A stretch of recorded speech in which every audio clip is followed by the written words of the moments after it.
I'm not. I've never lied about what I do and what I'm into. You guys all know, if you've been listening, that I'm not a baseball guy.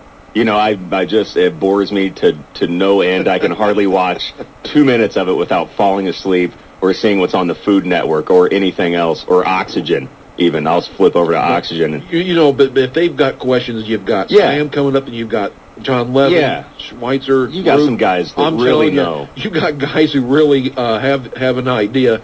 So, So let's do our thing. Let's do our thing. You want to? What would that be? Well, this is where I want to start. And college football, Mark, is where we're going to go, because it seems to me like they are just pumping out negative story after negative story, and it doesn't end. I mean, it's the recruiting violations, and the players accepting money, and this is stuff that we've been hearing up to this point. Now LSU quarterback Jordan Jefferson and a few other players, but he's obviously the most high profile of the bunch, get into a huge altercation at a bar. People are saying this Jefferson guy is kicking a dude in the face when he's down.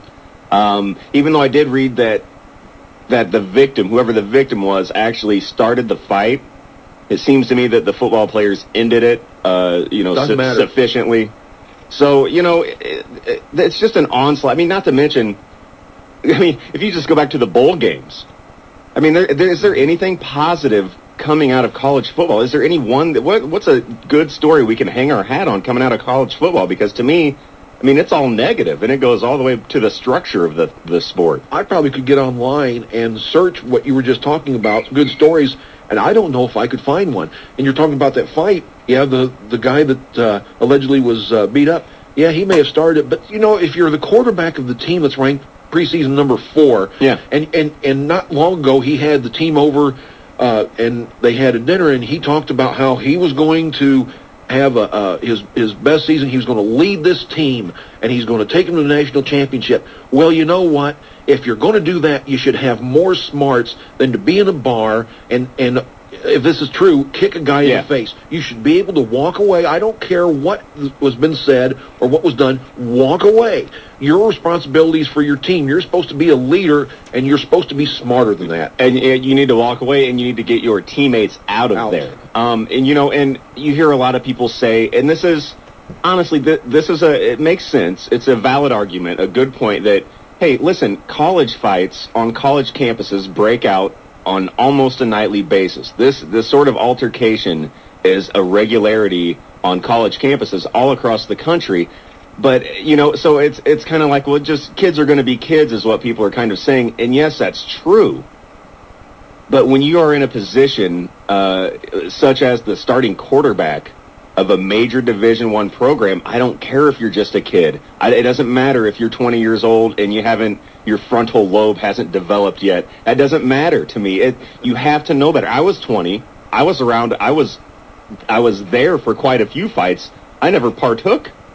I'm smarter than that. I was smarter than that at 20. Is it a society thing? When I was going to high school back when, it was horse and buggy, you got into arguments and that, but it was this argument. Now it's a macho thing. Oh, yeah. Someone says something and disses you. Well, you can't just let that go. You have to pound the guy into oblivion. No, you have to be a man. And it is a society thing, and it's not just a youth thing. It carries on.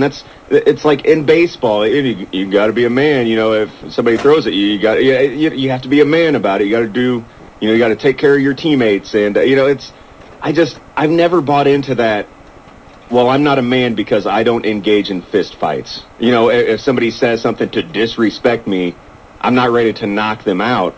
So that doesn't make me a man. I don't understand this. Of course, if you guys want to weigh in, 529-1450, the number, we will gladly take your phone calls. But I'd like to hear what reasons the listeners may have for why college football is turning into such a spectacle now as far as misbehavior. It really is. It really, really is. It's not even, you can't even focus on the sport now. You can't just, you can't just look at good plays the guys make and say, hey, look out for this guy. He could be a potential stud later in life. You can't do that now because there is so much stuff going on aside from the game that's so much negative attention. I worry about outside influences also, but we have a call. We do have a call. Caller, you are on Sports 101. What do you think about this? Hey, good morning, guys. Morning. I'm seeing it more and more where these so-called, jock athlete stars are so entitled and pampered in high school. I think they can kind of get away with anything they do, without thinking, and I think that's a lot of it. There's a lot of undisciplined athletes out there, maybe their home life, or like I said before, they were given passes constantly in high school to make sure they got to a Division I school and this and that, and they probably had a lot of scrapes they got away with. When you get to college, it's a little different, and stakes are high. Caller, I think you're absolutely right. Hang on just a second. I agree with you. I don't think there's enough of a role model in through high school and that. They're pretty much allowed just to run wild and do whatever they want. And I also have a problem, and I like your opinion. There's a lot of outside influences now that we're seeing more and more with these kids, and you got these guys who talk into the ear about how great they're going to be, and they go to college with no intention of ever going 4 years. Right. And they go in, and I think you're right, they go in there with a sense of entitlement. Look at me, 2 years and I will be making millions, the heck with the rest of you. Yeah, that's a shame. It kind of reminds me of a certain player for Illinois who ruined his life. Oh, boy. That's a perfect example. Yep. Yeah. Very good.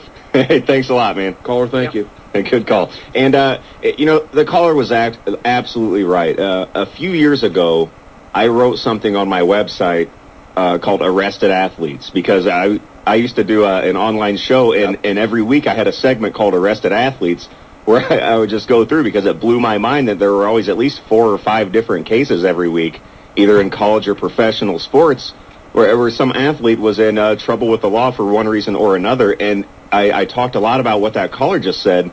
These guys have such a sense of entitlement, because as soon as they show separation athletically from their peers, no matter how old they are, they start getting a superstar treatment. And I think we're guilty of it here in our own town even.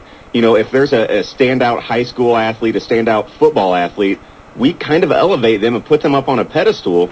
And I'm not saying that people are getting handouts or freebies here, but it does happen, around the country where guys in high school are getting treated locally, like little mini celebrities. And so they feel like their teenage years, they can get away with whatever they want. Literally whatever they want. So, and then they get into college, what's going to change? All to them, the only thing that's happened was their celebrity level has been increased, and that's it. So it's almost like, well, now we can get away with more. And it's not all athletes, obviously. To me, it all comes down to bad parenting, but it's something kind of needs to be done, because it's getting out of control. And like I said, it's taking attention away from college football, which is all it's supposed to be. It's students at college playing football. But instead, it's this whole sideshow with all these stories, and you almost forget about the game. Before we go to the break, when we come back, you have any ideas on how to solve this? Oh, I do, Mark. I'm sure you do. I do. Yeah, you're right. We do need to take a break, and we'll come back, and I've come up with a plan to possibly fix this. It'll be good, Mark. Don't worry. And then, and then we'll do some NFL talk coming up a little later, and then to close out the show, I think Mark's going to tell us why the Cardinals suck. It's going to be brutal. All right, don't go anywhere. Sports 101 will be back after this. And who could blame you when you have?